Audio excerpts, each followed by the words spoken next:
ADGP RSS കൂടിക്കാഴ്ച പൂരം കലക്കൽ വിഷയങ്ങളിൽ ആഭ്യന്തര വകുപ്പ് അന്വേഷണം നടത്തുന്നുണ്ടെന്നും സർക്കാർ ഉചിതമായ നടപടി സ്വീകരിക്കുമെന്നും LDF കൺവീനർ TP രാമകൃഷ്ണൻ പറഞ്ഞു.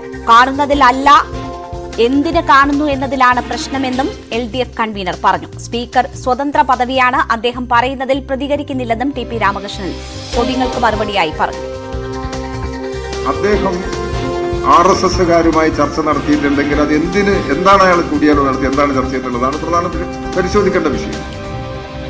ഇവിടെ അൻവർ നൽകിയ പരാതിയിൽ തൃശൂരിലെ പൂരവുമായി ബന്ധപ്പെട്ട് ലഭ്യമായ പരാതിയിൽ ഇദ്ദേഹത്തിന്റെ പേര് പരാമർശിക്കപ്പെടുന്നുണ്ട്. ആ പരാതികളെല്ലാം സമഗ്രമായ പരിശോധനയ്ക്ക് വിധേയമാക്കി തീരുമാനിക്കേണ്ടതാണ്. അങ്ങനെയുള്ള നടപടിക്രമങ്ങൾ ആഭ്യന്തര വകുപ്പിൽ പ്രത്യേകിച്ചും ആരംഭിച്ചു കഴിഞ്ഞിട്ടുണ്ട്. അതുകൊണ്ട് അതിന്റെ എല്ലാം അടിസ്ഥാനത്തിൽ ഇത്തരം അന്വേഷണ റിപ്പോർട്ട് വരുന്ന മുറയ്ക്ക് തെറ്റ് ചെയ്തിട്ടുണ്ടെങ്കിൽ ഒരു കാരണവശാലും അവരെ സംരക്ഷിക്കില്ല, കടുത്ത നടപടിക്ക് വിധേയമാക്കും എന്ന് തന്നെയാണ് ഗവൺമെന്റ് നിലപാട്. ആ നിലപാടിന് ഇടതുപക്ഷ ജനാധിപത്യ മുന്നണി സർവ്വവിധ പിന്തുണയും നൽകുന്നുണ്ട്. ഗവൺമെന്റ് ഇക്കാര്യത്തിൽ ഉചിതമായ നിലപാടുകൾ എടുത്തിട്ടുണ്ട് എന്നാണ് മുന്നണിയുടെ ബോധ്യം. അതിനനുസരിച്ച് മുമ്പോട്ട് പോകാൻ കഴിയും.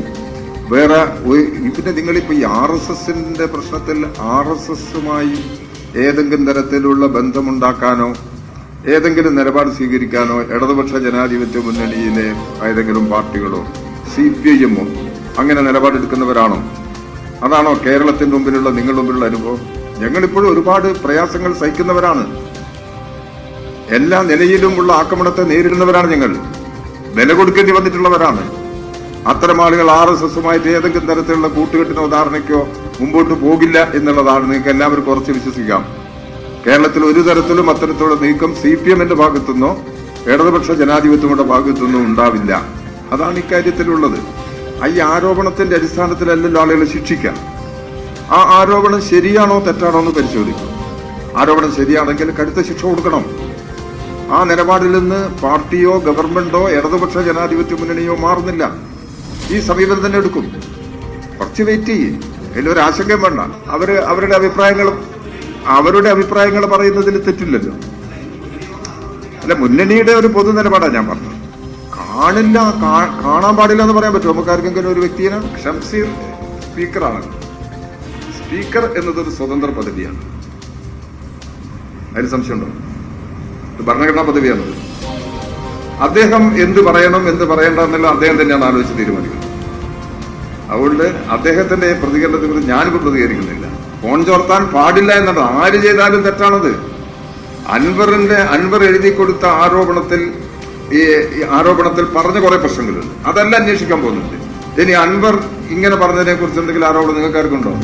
നിങ്ങൾ എഴുതി കൊടുത്താൽ അതും അന്വേഷിക്കും. ഇനി ശശിയെ കുറിച്ച് എന്തെങ്കിലും പരാമർശമുണ്ടെങ്കിൽ അയാൾ ഉന്നയിക്കട്ടെ. എല്ലാ ദിവസവും ഇങ്ങനെ ആരോപണം ഉന്നയിക്കില്ല. അതിന് ഒരു നല്ല ലക്ഷണമാണ്. ADGP MR അജിത് കുമാറിനെതിരെ തൽക്കാലം നടപടിയില്ല എന്നതാണ് വ്യക്തമാകുന്നത്. VV അരുൺ വിവരങ്ങളുമായി ചേരുകയാണ്. അരുൺ, ഘടകകക്ഷികൾ അജണ്ടയിൽ ഇല്ലാതിരുന്നിട്ടും ഈ വിഷയം ആ യോഗത്തിൽ ഉന്നയിച്ചിരുന്നു. അത് ചർച്ചയായിരിക്കുന്നു. വലിയ വിയോജിപ്പ് ഘടകകക്ഷികളുടെ ഭാഗത്തുനിന്ന് നടപടിയില്ലാത്തതിനെതിരെ ഉയർന്നിട്ടും മുഖ്യമന്ത്രി എങ്ങനെയാണ് ADGPക്ക് സംരക്ഷണ കവചം ഒരുക്കിയത്?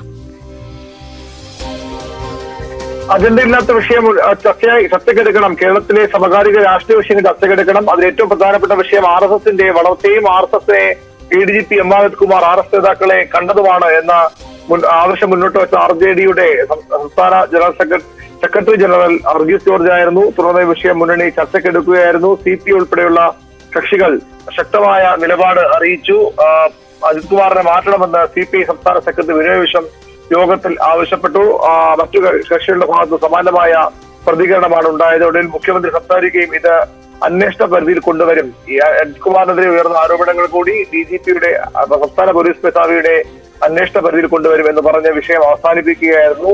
അതുകൊണ്ട് തന്നെ അജിത് കുമാറിനെതിരെ ഉടൻ നടപടി ഉണ്ടാകില്ലെന്ന് ഉറപ്പിക്കാം. മുഖ്യമന്ത്രിയുടെ പിന്തുണ തൽക്കാലത്തേക്ക് അജിത് കുമാറിന് ഉണ്ടെന്ന് നമുക്ക് വിലയിരുത്താം. കാരണം വലിയ വിമർശനമാണ് അജിത് കുമാറിന്റെ നടപടികൾക്കെതിരെ ഭരണമുന്നണിക്കുള്ളിൽ തന്നെ ഉയരുന്നത്. എന്നിട്ടും അദ്ദേഹത്തെ ക്രമസമാധാന ചുമതലയിൽ നിന്ന് മാറ്റി നിർത്താനോ അല്ലെങ്കിൽ മറ്റേതെങ്കിലും തരത്തിലുള്ള അച്ചടക്ക നടപടി സ്വീകരിക്കാനോ ആഭ്യന്തര വകുപ്പ് മുഖ്യമന്ത്രി തയ്യാറാകുന്നില്ല. ഇതിൽ കടുത്ത വിമർശനം മുന്നണിക്ക് ഉള്ളിൽ തന്നെ ഉണ്ട്. എങ്ങനെയാകും വരും ദിവസങ്ങളിൽ മുന്നണി നേതാക്കളുടെ ഭാഗത്തുനിന്ന് ഇതിൽ പ്രതികരണം ഉണ്ടാകുക എന്നാണ് അറിയുന്നത്. പക്ഷേ മുന്നണി കൺവീനർ പൂർണ്ണമായും മുഖ്യമന്ത്രി നിലപാടിനെ പിന്തുണച്ചുകൊണ്ടാണ് വാർത്താ സമ്മേളനത്തിൽ സംസാരിച്ച് മുഖ്യമന്ത്രി അന്വേഷണം പ്രഖ്യാപിച്ചു കഴിഞ്ഞു.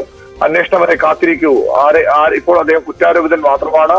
തെറ്റ് ചെയ്തിട്ടുണ്ടെങ്കിൽ കർശനമായ ശക്തമായ നടപടി ഉണ്ടാകുമെന്നാണ് TP രാമകൃഷ്ണൻ മുന്നണി കൺവീനറുടെ ഉറപ്പ്. നടപടി ഉണ്ടാകുമെന്ന് അദ്ദേഹം പറയുമ്പോഴും അത് എപ്പോൾ ഉണ്ടാകും, അന്വേഷണം ഏത് ദിശയിലാണ് മുന്നോട്ട് പോകുന്ന കാര്യങ്ങളിലൊന്നും വ്യക്തത മുന്നണി നേതൃത്വത്തിനും ഇല്ല.